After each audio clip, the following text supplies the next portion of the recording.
Pero nagsabi sa akin na may invitation na yung Senate sa. But you talk about my preference, I would rather appear sa lower house. Kasi nga, doon nga yung gera eh. So, doon tayo pupunta sa may gera.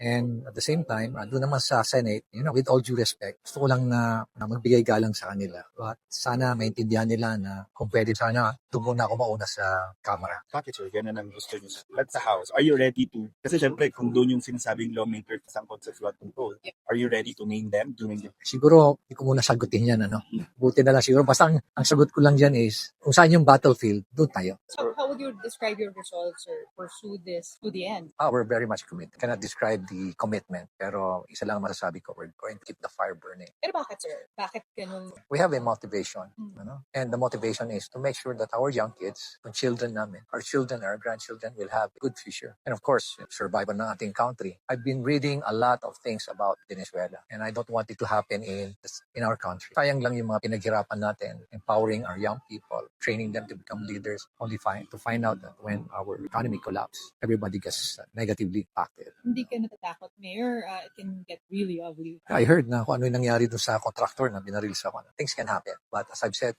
we have to prepare for it. Galing naman ako sa military, gano'n sa police. And pa naman ako, I'm well aware of my security and the hazards risk. But that won't stop me from pursuing this crusade. Sabi nga nila, a lot of people are already asking me to stop because of safety reasons. Sabi ko na sa nila na if I give up, then it's as if I've given up on the future of my children and my grandchildren.